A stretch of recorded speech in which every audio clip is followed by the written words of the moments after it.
DeAndre Swift, who came off the mat for 175 yards, a career high. Welcome to the Lehocky Eagles postgame show. And I'm Mike Missinelli, and with my cohorts, Derek Gunn, Seth Joyner, and Kayla Santiago. Well, guys, what do you think after tonight? They're 2-0, but they needed the rush to get them through this game, and I thought it was actually a pretty good adjustment to go to it since they were stumbling in other areas. Yeah, I agree with you, but I got to ask all of you guys a question here. Are you excited and happy that they won, or are you more relieved? Because I'm in a relieved category because it was two similar games. You know, they built this lead, and the Vikings were their own worst enemies in this game tonight, but then they let the Vikings creep back into the game. I mean, how do you guys feel about this one?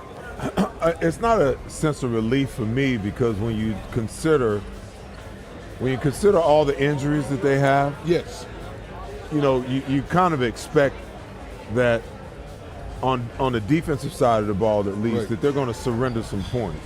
The miscommunication, so on and so forth. I'm concerned. I mean, if I don't see, you know, they got 10 days off before they play the next game. If I don't see some improvement and I don't begin to see the offense find its stride, then I'm going to be really, really concerned about where the offense is heading, because at the end of the day,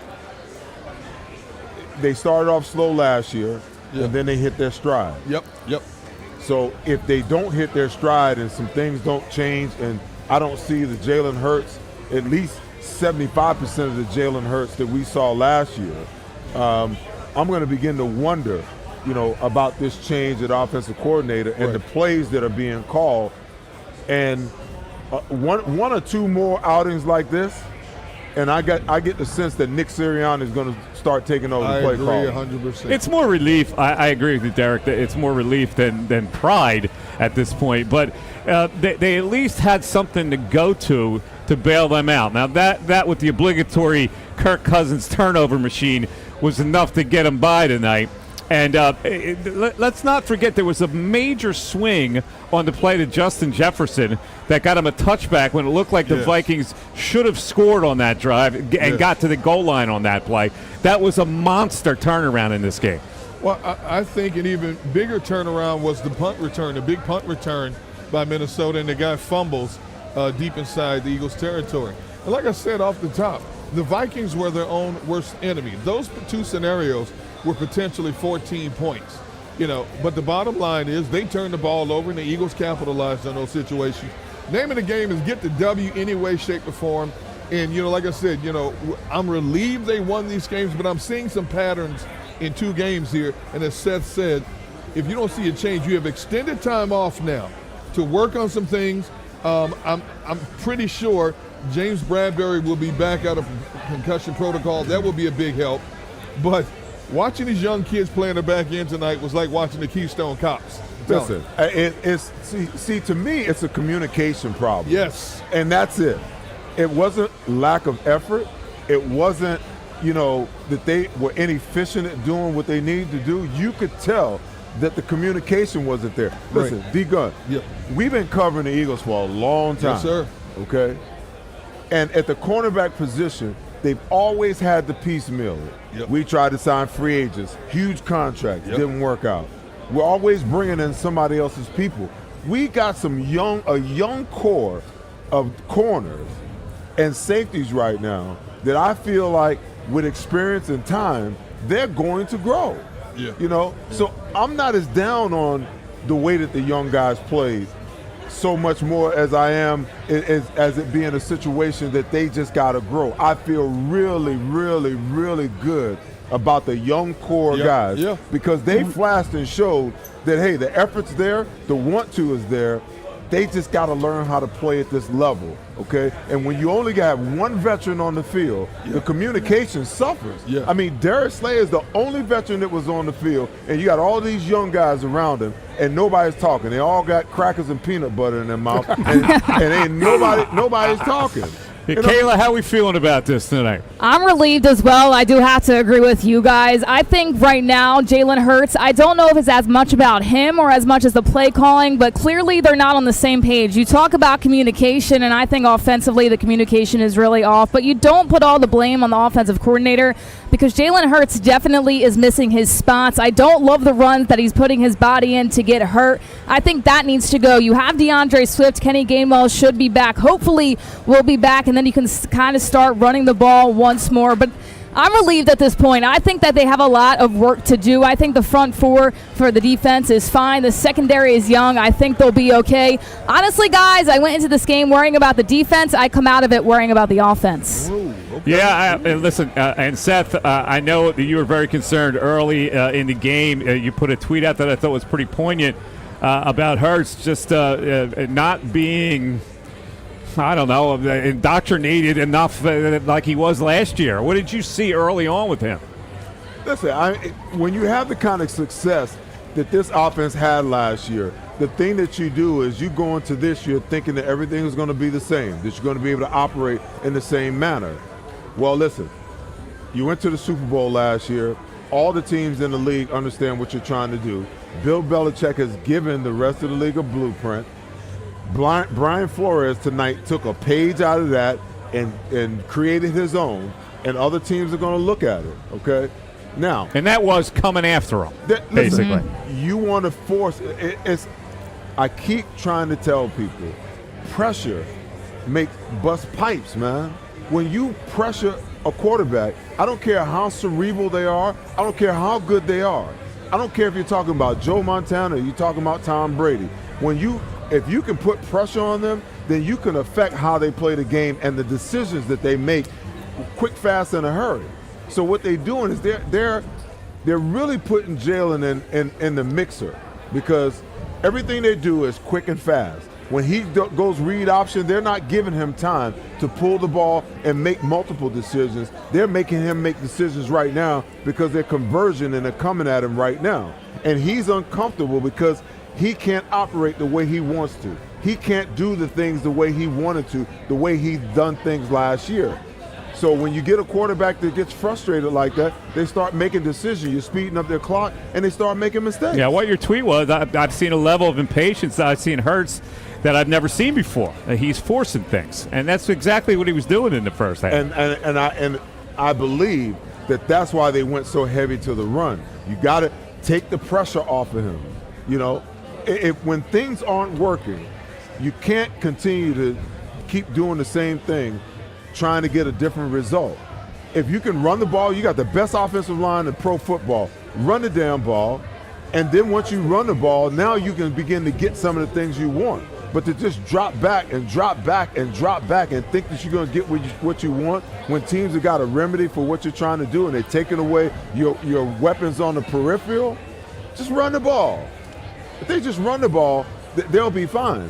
But today's football is we want to throw it early, get a lead, and then run the clock out. Yeah, interesting. Last week, DeAndre Swift completely missing in action. We're wondering, well, did they not believe in him?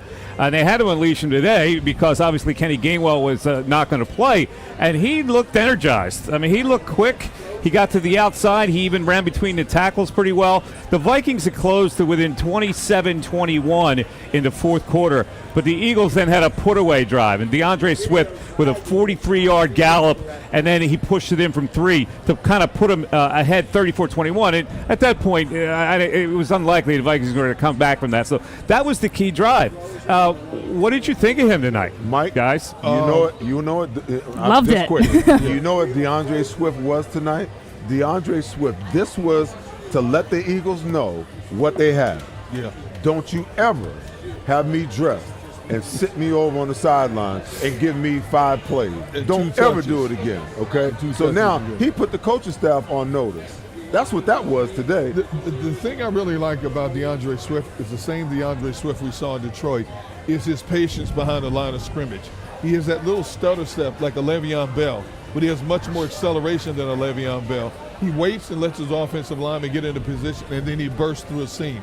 You know, and the way that offensive line manhandled Minnesota's defensive front, I was surprised the Vikings never came out of their 5 DB situation for the most part in this game. They kept going, but they were more concerned with the Eagles beating them over the top than they were with the running game. And in a game of chess, you got to mix and match. And Brian Flores, I was a little bit surprised he didn't mix and match a lot more. He kept saying with the 3 and 4 man front, they kept chewing them up for 8, 10, 12 yards of rush.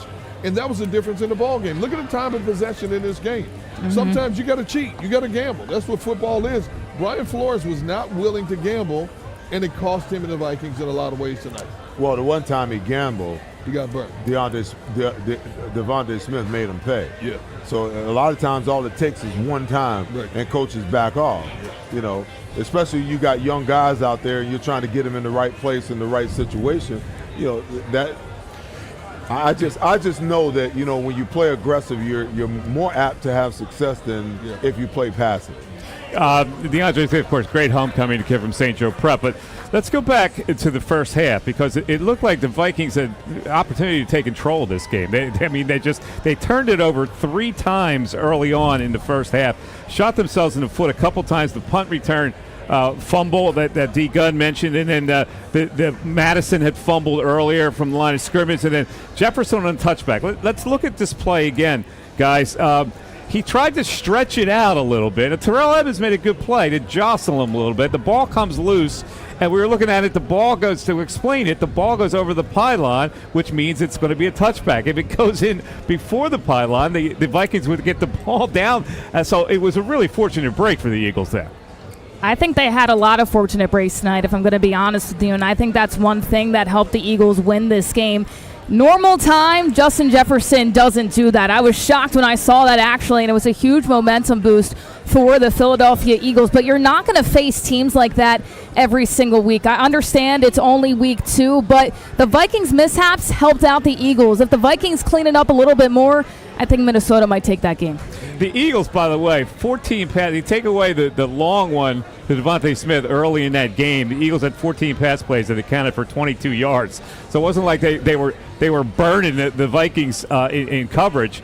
And then you get to the third quarter, the Vikings get the ball first. Cousins sacks, gets fumbles after a sweat hit, and then Fletcher Cox recovered at the 7-4 turnover. Swift gets to the goal line, and then they get that sneak that is unstoppable to put them up 20-7, and then the 63-yard bomb. It's 27-7. It looks like they're in pretty much control, but it wasn't until they committed to the run that they really solidified this game. D. Well, whether it was Sirianni or Brian Johnson, I am so glad they finally identified they could win the war of attrition in the trenches, because that was the big difference in this game, controlling the clock. Eagles in the final analysis had the ball for almost 40 minutes compared to the Vikings a little over 20 minutes. 48 rushes for 259 tonight. That's all you need to know. When things were getting a little hairy for them, what did they do? Go to the ground attack. Dared the Vikings to stop them, and the Vikings couldn't. That's why the Eagles arguably have the best offensive line in the National Football League. When they get that consistent push like that, anybody can run behind that offensive line. And look at what Swift did tonight, basically in his expanded role with his Eagles offense. I mean, a career high tonight rushing. He never came close to that when he was in Detroit. Seth, we talked about coming into this game. We talked about how the Eagles were going to be depleted in the middle of the field, and that was going to hurt them. With the linebacker situation, the safety situation. Were you surprised the Vikings didn't attack the middle as much as like we thought they would? Yeah, I was, but I think the linebackers really played a much better game this game than they did the last game. I get the sense that, you can talk about Cunningham and you could talk about Morrow, but those guys brought more speed on the inside and a much better awareness of how to deal with that. I was really surprised at what you didn't see. Like the first play of the game, or the second play of the game, I think it was, Cousins hits Jefferson on a crossing route across the field. Now, I was shocked that we didn't see that anymore. What I really expected for Minnesota to do was to line him up in the slot, to force the Eagles to cover him differently, and then use him across the field, in zone coverage matched up against the linebackers. They didn't really do a whole lot of that. It was just, you could tell it was a point of emphasis. And it was even much better before Devontae Maddox got injured and left the game, when you had your full complement almost, on the inside between the linebackers and the slot guy. But I want to go back to, you guys were just talking about the Eagles were fortunate about how things turned out. See, I don't believe in that, because I think that when you talk about turnovers, turnovers are something that you force, okay? They're not something that Minnesota just said, here's the ball, okay? Every single turnover that they got was forced by the Philadelphia Eagles. And when you forced 4 turnovers, 9 times out of 10, you're going to win that game.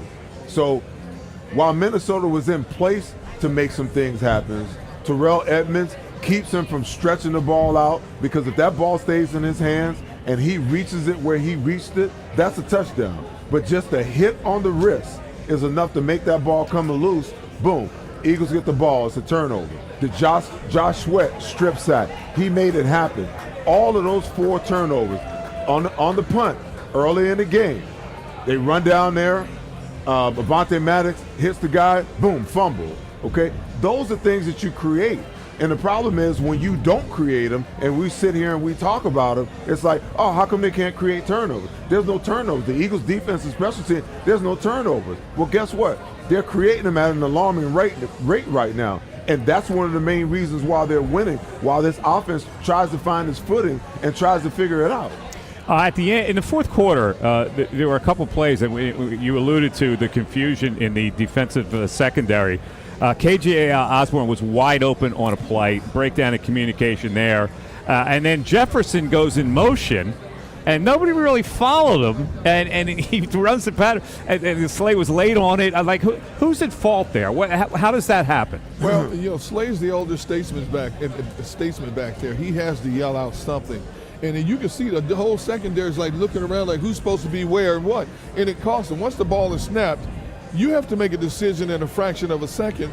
And a lot of times the DBs did not. They're still guessing as to where they're supposed to be, what zone they're supposed to be in, who they're supposed to be covering. Now, if the Vikings offense was a little bit more fluid, they could have really burned them on it. But because the Eagles were able to get pressure up front on Cousins and make him make some decisions before he really wanted to, that really saved the back end of that defense in a lot of ways. Communication begins way before the play, okay? You have to be talking, because if you're studying film and all of those defensive backs are sitting in the same meeting and having the coaches talking to all of them, whether you're a starter or whether you're a backup, because you're one play away from being a starter. You understand what I'm saying? So the communication starts way ahead of time, okay? There's alerts that have to happen. So if I'm playing with guys and I understand what could possibly happen, if this guy can motion or this guy can shift, hey, if he moves, this is what we're going to do, okay? If he motions, pass him off. When we drop in zone, if I get a crosser, I'll let you know he's coming. And more likely than not, if there's one crossing, one leaving, another one's coming. You have to communicate those things in the meeting, in the walkthrough, in practice, because if you don't do it there, you're damn sure not going to do it in the game. And that's what you saw in the game tonight. The guy motioned down, Darius Slay bumped down to his guy. He's assuming that the young guy knows that if he goes in motion, he got to go with him. I mean, the best wide receiver in football goes in motion and nobody goes with him? The safeties don't rotate? Yeah. Come on, man. That looked pretty bad. Kayla, I know you've been following social media tonight, and there are a lot of Eagle fans that are just really disgruntled about their offense and the play calling. And I mean, Brian Johnson is kind of under the lamp right now. What are people out there saying about this offense? It just doesn't look the same as it did last year. So should we be freaking out after 2 games? I don't think freaking out after 2 games is the answer right now. You do have to remember it was a really short turnaround. Now, I think in week 3, if you're still seeing the same thing, especially from Jalen Hurts, then it's a worry. But I want to go back to when A.J. Brown and Jalen Hurts were on the sideline talking to each other, and everybody clipped that little shot and said they're arguing, stuff is going wrong, how people love to go on Twitter and social media and talk about that. And what did Jalen Hurts do? He went to A.J. Brown twice after that. So you can see that he's trying to do a little bit better, and he's trying to not take that as criticism, but push him to be better on the field. I only hope that can elevate Jalen Hurts' game as we go into week 3. Now, you guys mentioned before that maybe Nick Sirianni takes over the play calling at some point. Maybe that's what it comes down to. Are Brian Johnson and Jalen Hurts not on the same page? That's what it looks like, but I'm not hitting the panic button right now. Remember, Jalen Hurts was the runner-up for MVP a season ago. I don't like what I saw out of A.J. Brown tonight. I just don't like it, okay? Because when you were lighting it up last year and you were on fire last year in week 1 and Devontae Smith wasn't getting any balls and Dallas Goedert wasn't getting any balls, was they bitching and complaining? No. Okay? You're 2-0 and you're on the sideline complaining because you're not getting any targets. Shut your mouth and just play. And it threw him out of whack, actually, because Kurtz did intentionally try to appease him. Listen, and multiple times. The first play after the incident on the sideline, he went right to him. I was like, and what did I say? He's going to throw it to him. And what does A.J. Brown do? Instead of coming back to get the ball, the DB, he lets the DB knock it down. If he comes back and get the ball, he's got another catch. But he's trying to turn it up before he catches it so he can make a play. Listen, if they're going to win, they got to win the same way they won before. And A.J. Brown knows better than to be on the sideline. You got 1,000 cameras all over the place. And that's the worst look that the Eagles could have is that A.J. Brown is disgruntled and pissed off because he's not getting the ball. Well, in the year plus that we've gotten to know A.J., that was definitely uncharacteristic of him. And if you go back to this summer, when somebody asked him about getting the ball and being the primary target, he says, I don't ever want to be a disruptive factor, and it's not about me. But tonight, and again, let's wait and see what A.J. says about it, what Jalen says about it, what Nick Sirianni. Now, Nick Sirianni is going to tell you most of that stuff we just keep in-house. But you know it's going to leak out eventually in terms of what was said, maybe what's not said. We're going to sit here and speculate, but it didn't look good. And we see this a lot of times on other NFL teams. We don't see this on the Eagles. Even when things are going bad, you don't see guys in each other's faces. Think about this over the last few years. Whether it's going good or bad, you don't see players in each other's faces and coaches actually getting into the mix as well.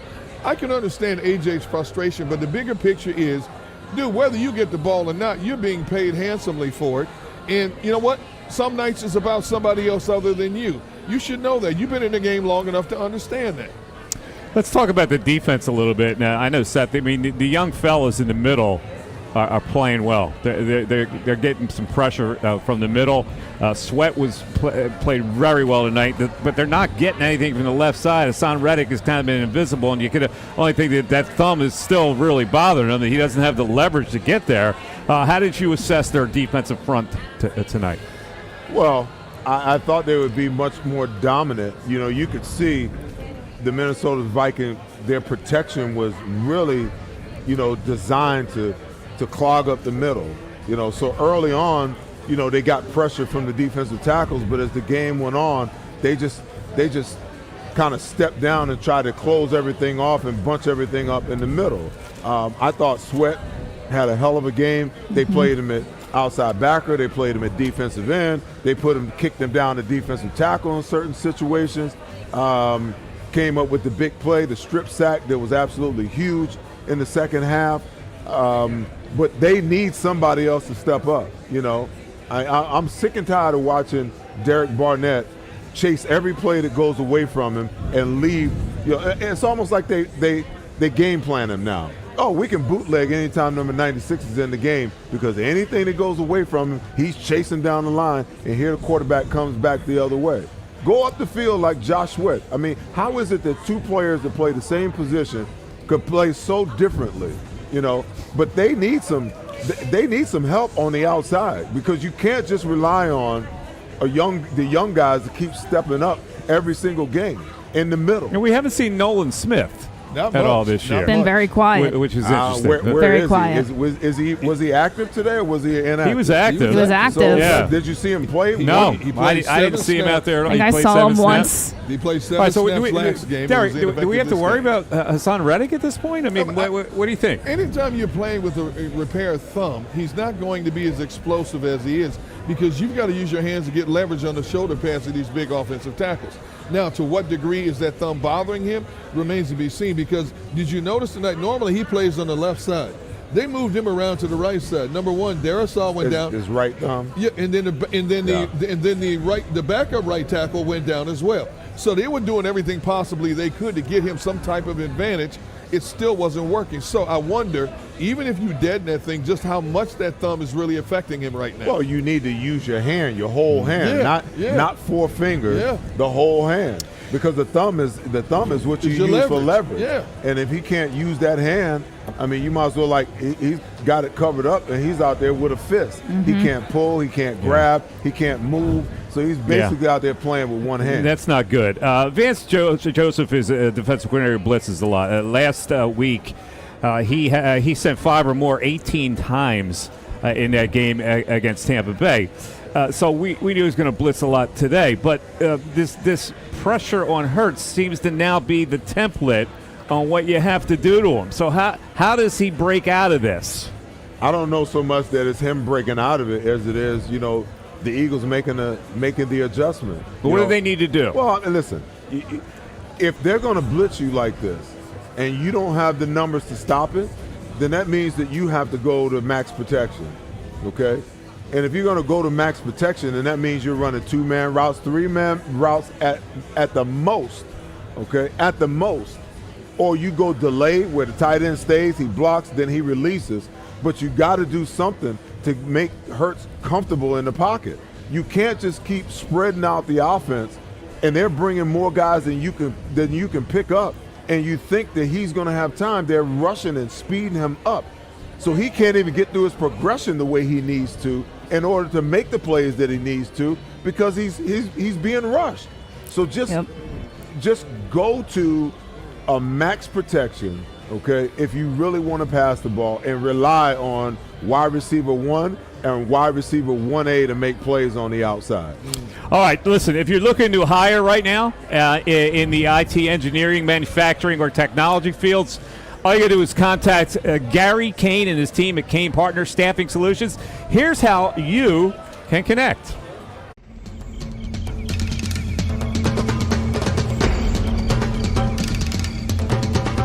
Staffing is not easy, but that's what we do every day, all day. The key to our success is storytelling, asking the right questions to find the right people. Hi, I'm Gary Kane, president of Kane Partners. We want to be your staffing partner.